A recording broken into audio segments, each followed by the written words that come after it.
اداکارہ سنگیتا صاحبہ نے کہا کہ میں نے سعود اور میرا کو رنگے ہاتھوں پکڑ لیا تھا، یہ صحیح؟ مجھے کچھ پتا ہی نہیں آپ کیا کہہ رہے ہیں. ہمایوں سعید سے شادی کی افواہ بھی پھیلی تھی. مجھے کچھ نہیں سر پتا. کیپٹن نوید اور عتیق الرحمان والا معاملہ. بس آپ میری فلم دیکھیے گا، سائیکو کو لے کر میں بہت ایکسائٹیڈ ہوں. اچھا. اداکارہ میرا نے حالیہ پوڈ کاسٹ تنازع پر نہایت متوازن اور دانشمندانہ انداز میں رد عمل دیتے ہوئے کہا ہے کہ وہ اس معاملے کو مزید طول نہیں دینا چاہتی.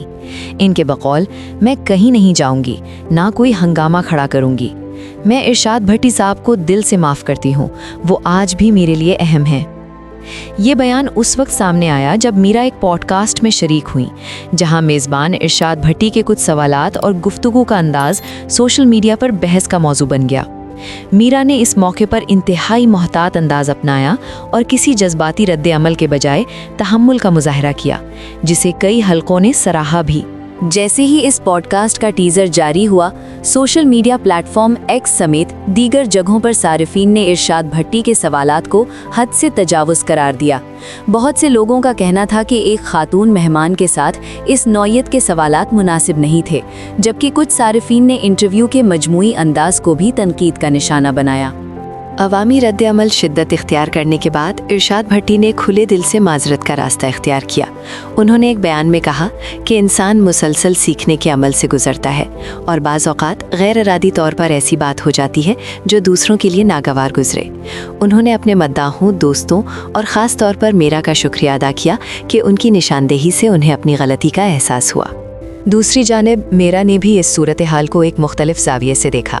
انہوں نے واضح کیا کہ وہ خود کو کسی عورت کارڈ کے پیچھے چھپانے کے بجائے ایک محنتی اور خود مختار خاتون سمجھتی ہیں. ان کا کہنا تھا کہ ان کی زندگی، ان کا کیریئر اور ان کی جدوجہد ہمیشہ عوام کے سامنے رہی ہے اور وہ اپنی شناخت اپنی محنت سے بنانا چاہتی ہیں، نہ کہ ہمدردی حاصل کر کے. میرا نے اس تصور کی بھی نفی کی کہ ان کی پوڈ کاسٹ میں شرکت کسی فلمی تشہیر کا حصہ تھی. ان کے مطابق وہ ایک پیشہ ور آرٹسٹ ہیں اور جہاں بھی جاتی ہیں اپنی مرضی اور اصولوں کے تحت جاتی ہیں. انہوں نے اس بات پر زور دیا کہ انہیں کسی قسم کی پلانٹڈ پروموشن یا ادائیگی کے بیانیے سے جوڑنا درست نہیں. یہاں یہ بات بھی قابل ذکر ہے کہ معذرت سے قبل ارشاد بھٹی نے دعویٰ کیا تھا کہ میرا اس پوڈ کاسٹ میں ایک ایجنسی کے ذریعے معاوضہ لے کر شریک ہوئیں. تاہم میرا نے اس موقف کو تسلیم نہیں کیا اور اسے اپنی پیشہ ورانہ ساکھ کے خلاف قرار دیا. یہ پورا معاملہ نہ صرف سوشل میڈیا پر گفتگو کا مرکز بنا، بلکہ اس نے ایک بار پھر یہ سوال بھی اٹھایا کہ انٹرویوز میں مہمانوں کے ساتھ حدود اور احترام کا خیال کس حد تک رکھا جانا چاہیے. اس کے ساتھ ساتھ یہ بھی واضح ہوا کہ عوامی دباؤ اور تنقید کے بعد معذرت اور وضاحت دینا اب ایک اہم سماجی رویہ بنتا جا رہا ہے. آخر میں میرا کا نرم مگر پر اعتماد انداز اس بات کی عکاسی کرتا ہے کہ وہ تنازعات سے زیادہ اپنے کام اور وقار کو اہمیت دیتی ہیں، اور شاید یہی رویہ انہیں دیگر شخصیات سے منفرد بناتا ہے.